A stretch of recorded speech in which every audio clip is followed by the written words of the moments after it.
Assalamualaikum warahmatullahi wabarakatuh. Selamat pagi, salam sejahtera buat kita semua. Semoga kita pagi hari ini selalu dalam keadaan sehat walafiat sehingga kita dipermudahkan dalam belajar dan diberikan kelancaran. Baiklah, Ananda sekalian, hari ini Ibu akan membahas tentang materi metabolisme. Nah, di sini kalian melihat ada gambar dua orang yang lagi berolahraga, kemudian juga ada makanan dan juga di sini gambarnya enzim. Nah, di sini ada hubungan dengan metabolisme.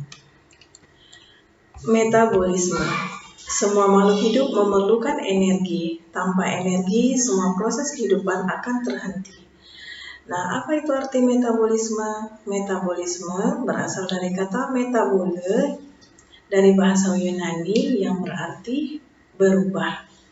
Keseluruhan proses reaksi kimia yang terjadi pada sel tubuh makhluk hidup, baik reaksi pemecahan maupun penyusunan senyawa kimia tertentu. Metabolisme dikelompokkan menjadi dua. Satu, anabolisme, yaitu penyusunan senyawa kompleks dari senyawa sederhana dengan bantuan energi dari luar. Contoh, peristiwa fotosintesis dan kemosintesis. 2.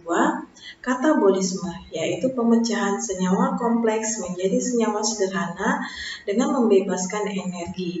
Contoh, peristiwa respirasi dan fermentasi. Pada kedua proses metabolisme ini sering dipengaruhi oleh senyawa lain, yaitu enzim. Nah, hari ini dari metabolisme tersebut, sebelum kita lanjut dari kedua ini, anabolisme dan katabolisme, maka kamu harus mengetahui dulu apa itu enzim. Enzim, pengertian protein yang bertindak sebagai biokatalisator, pengatur suatu reaksi. Dia juga memiliki sifat-sifat. 1. Enzim adalah protein, bekerja spesifik, berfungsi sebagai katalis, mempercepat suatu reaksi, diperlukan dalam jumlah sedikit, bekerja secara bolak-balik, dipengaruhi faktor lingkungan. Cara kerja enzim menurunkan energi aktivasi, energi yang diperlukan untuk reaksi.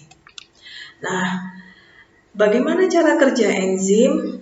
Nah, cara kerja enzim seringkali diistilah dengan lock and key atau teori gembok dan anak kunci, di mana gembok ini diistilahkan sebagai substrat, sedangkan anak kunci diistilahkan sebagai enzim.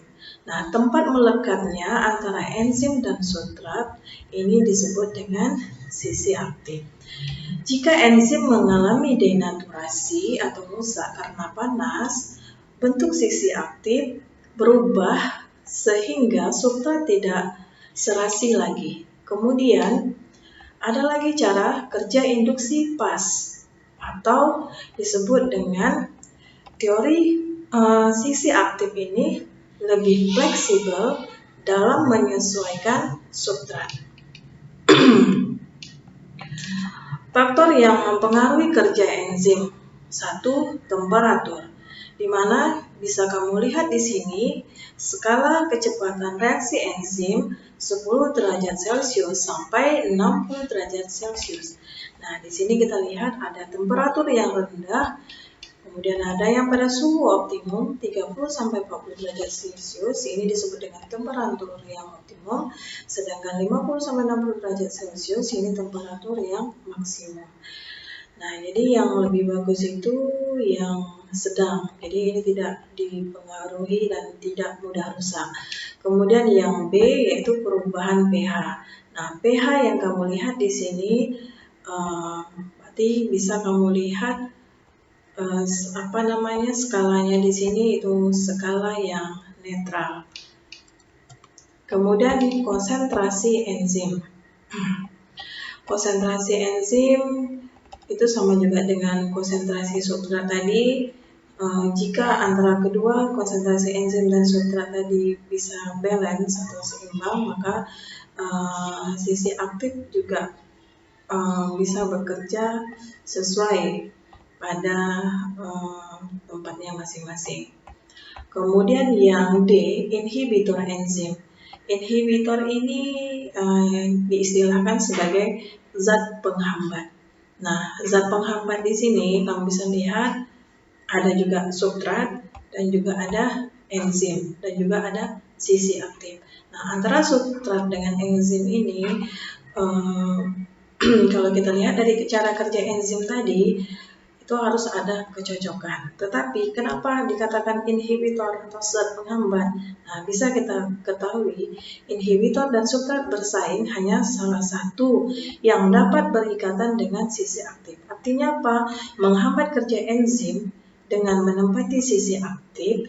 Enzim inhibitor berkaitan dengan substrat untuk berikatan dengan sisi aktif enzim.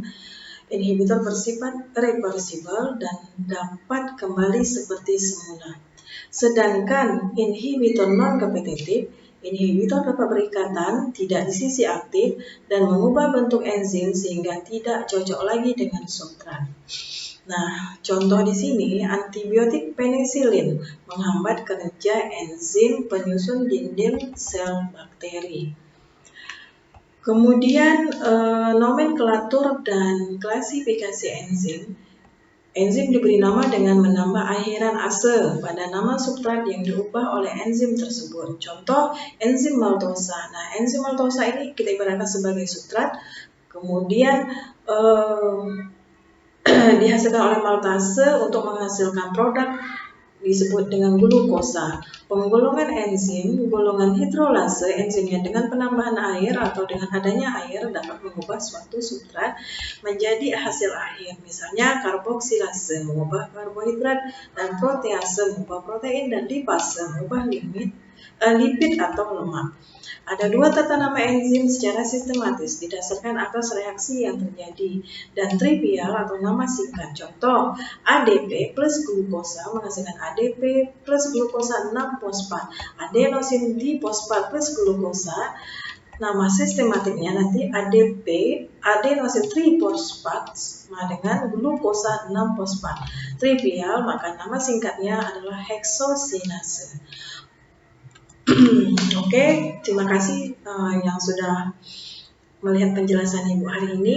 Ibu akan memberi tugas secara individu, di mana kalian bisa melihat tugas yang Ibu berikan dan bisa kalian jawab di classroom-nya nanti. Terima kasih dan Ibu akhiri. Assalamualaikum warahmatullahi wabarakatuh.